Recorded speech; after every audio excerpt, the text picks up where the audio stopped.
बार की बात है, एक छोटे से गांव में एक आदमी रहता था। उसके घर के पास में एक पहाड़ था जहां पर वो रोज सुबह जाता। उस पहाड़ पर थोड़ी देर के लिए वो बैठता, फिर वापस आ जाता। तो रोज की तरह वो सुबह सुबह जा रहा था। पीछे से उसका छोटा सा बेटा आया। उसने आकर के उसका हाथ पकड़ लिया और कहा कि आज मैं भी आपके साथ चलूंगा। उसने पहले तो उसको थोड़ा सा समझाया और मना किया। कहा कि जो रास्ता है वो बहुत ही छोटा है और चढ़ाई बहुत ज्यादा है, तो तुम मेरे साथ नहीं चल पाओगे। लेकिन फिर जब उस बेटे ने जिद करी तो पिता मान गया। तो दोनों पहाड़ पर चढ़ने लगे। पिता ने बेटे का हाथ कस के पकड़ा हुआ था। लेफ्ट साइड में पहाड़ थे, राइट साइड में खाई थी और रास्ता बहुत ही छोटा था। और वो पहाड़ की चोटी तक पहुंचने ही वाले थे, तभी रास्ते में एक बड़ा सा पत्थर आया। क्योंकि पिता उस रास्ते पर रोज आता था तो उसको पता था कि वहां पे पत्थर है, तो वो साइड से निकल गया। लेकिन जो बेटा था उसका ध्यान कहीं और था, तो उसका घुटना जा करके उस बड़े से पत्थर पर टकरा गया। तो फिर उस बच्चे के मुंह से एक चीख निकली, और जैसे ही वो चीखा उसकी आवाज उन पहाड़ों में गूंजने लगी। इससे पहले उस बच्चे ने कभी भी अपनी आवाज की गूंज नहीं सुनी थी, तो उसे समझ नहीं आया कि क्या हो रहा है। वो अंदर से थोड़ा सा घबरा गया। उसे लगा कि शायद कहीं कोई है जो छुप करके उसको देख रहा है और उसका मजाक उड़ा रहा है। फिर उस बच्चे ने बोला, कौन हो तुम? कौन हो तुम? तो जब उस बच्चे ने इस गूंज को सुना, उसे गुस्सा आ गया। उसे लगा कि कौन है ये जो मेरा मजाक उड़ाए चले जा रहा है।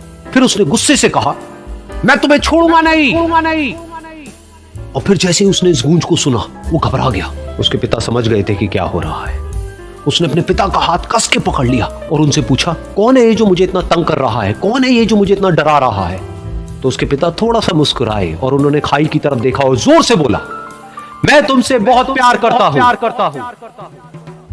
ये सुनकर वो बच्चा हैरान हो गया। उसे समझ नहीं आया कि हो क्या रहा है, कि वही इंसान जो उसका मजाक उड़ा रहा है और उसको तंग कर रहा है, वो उसके पिता को बोल रहा है कि मैं तुमसे बहुत प्यार करता हूं। तो उसके पिता ने अपने बेटे को देखा और वो समझ गए कि उसके मन में क्या चल रहा है। और फिर दोबारा उन्होंने बोला, तुम बहुत अच्छे हो। और ये सुनकर उनका बेटा भी थोड़ा सा मुस्कुराया और पूछा अपने पिता से कि ये क्या हो रहा है।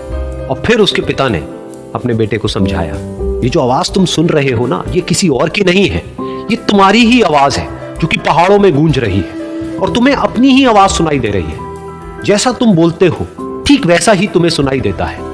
अगर तुम गुस्से से कुछ कहोगे तो पलट करके जो आवाज आएगी उसमें भी गुस्सा होगा, लेकिन अगर तुम कुछ अच्छा कहोगे तो वो आवाज भी अच्छी होगी। बिल्कुल इसी तरह से हमारी जिंदगी में भी होता है। जैसा तुम अपने मन में इस जिंदगी के बारे में सोचते हो, ये जिंदगी तुम्हारे लिए बिल्कुल वैसी ही हो जाती है। अगर तुम मन ही मन अपने आप को ये बोलते रहोगे कि मेरी जिंदगी तो बहुत ही बुरी है, तो तुम्हारी जिंदगी सच में बुरी हो जाएगी। और अगर तुम अपनी जिंदगी से प्यार करोगे तो तुम्हारी जिंदगी भी तुमसे प्यार करेगी। ये बात उस बच्चे के दिमाग में घर कर गई और फिर वो दोनों उस पहाड़ की चोटी पर गए।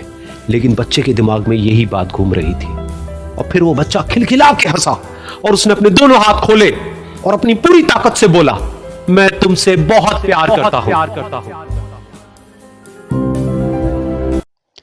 प्यारे बच्चों, उम्मीद है आज की एक मकड़ा और मक्खी।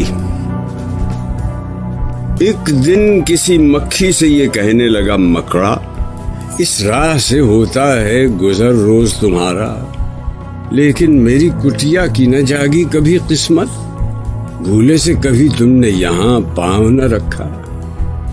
गैरों से न मिलिए तो कोई बात नहीं है, अपनों से मगर चाहिए यूं खिंच के न रहना। आओ जो मेरे घर में तो इज्जत है ये मेरी, वो सामने सीढ़ी है जो मंजूर हो आना।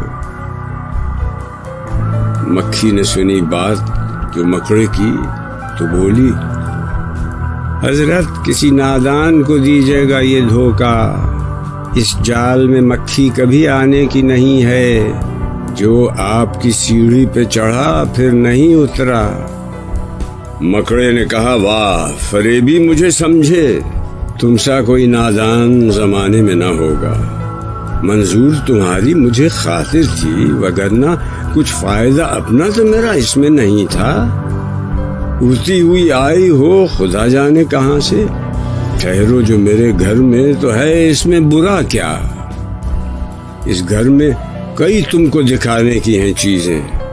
बाहर से नजर आता है छोटी सी ये कुटिया, लटके हुए दरवाजों पे बारीक है पर्दे, दीवारों को आईनों से है मैंने सजाया, मेहमानों के आराम को हाजिर हैं बिछोने, हर शख्स को सामा ये मयस्सर नहीं होता।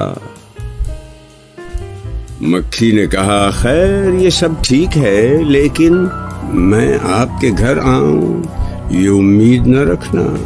इन नर्म बिछौनों से खुदा मुझको बचाए, सो जाए कोई इन पे तो फिर उठ नहीं सकता। मकड़े ने कहा दिल में सुनी बात जो उसकी, फांसूं इसे किस तरह, ये कमबख्त है दाना। सौ काम खुशामद से निकलते हैं जहां में, देखो जिसे दुनिया में खुशामद का है बंदा। ये सोच के मक्खी से कहा उसने, बड़ी भी अल्लाह ने बख्शा है बड़ा आपको रुतबा, होती है उसे आपकी सूरत से मोहब्बत, हो जिसने कभी एक नजर आपको देखा। आंखें हैं कि हीरे की चमकती हुई कनियां, सर आपका अल्लाह ने कलगी से सजाया। ये हुस्न, ये पोशाक, ये खूबी, ये सफाई, फिर उस पे कयामत है ये उड़ते हुए गाना।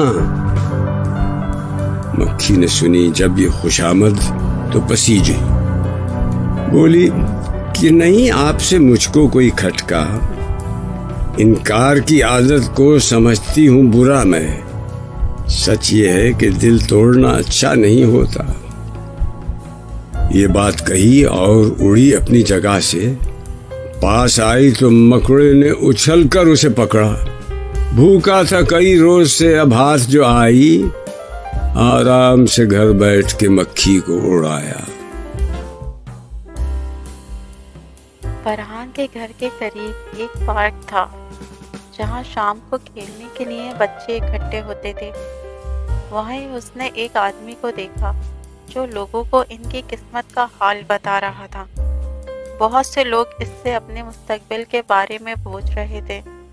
फरहान ने पूछा, बड़े साहब मेरे मुस्तकबिल में क्या है?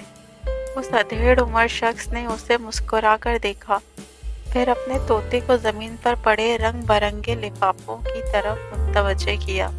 तोते ने उन लिफाफों में से एक लिफाफा अपने चोंच से उठाकर अपने मालिक को पकड़ा दिया। इस शख्स ने लिफाफा खोला और फरहान से कहा, लड़के तुम्हारे आने वाले दिन अच्छे मालूम नहीं होते। फरहान इसकी बात सुनकर परेशान नहीं हुआ, हाँ हैरान जरूर हुआ था, क्योंकि उसे यकीन था कि अल्लाह के हुक्म से आने वाले दिन उसके लिए अच्छी खबर लाएंगे।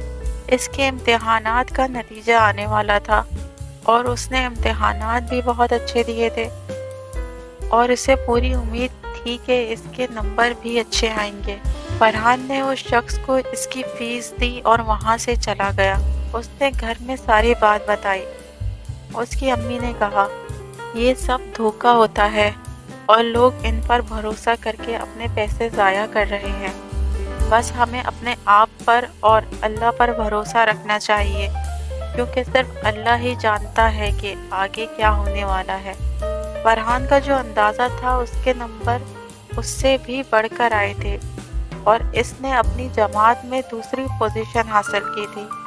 उसे यकीन आ गया था कि तोते का पर्ची उठाना और उस शख्स का ये बताना कि आगे क्या होगा सरासर फ्रॉड था, क्योंकि अल्लाह के सिवा किसी को मालूम नहीं कि आगे क्या होने वाला है। प्यारे बच्चों, उम्मीद है आज की कहानी आप सबको बेहद पसंद आई होगी। अगर आप चाहते हैं कि हम अपनी कहानी के कैरेक्टर्स का नाम आपके नाम पे रखें, तो ज़्यादा से ज़्यादा कमेंट सेक्शन में अपना नाम टाइप करके शेयर करें और वीडियो को लाइक और चैनल को सब्सक्राइब करना हरगिज़ ना भूलें। Thanks for watching. मिलते हैं अब एक नई कहानी के साथ।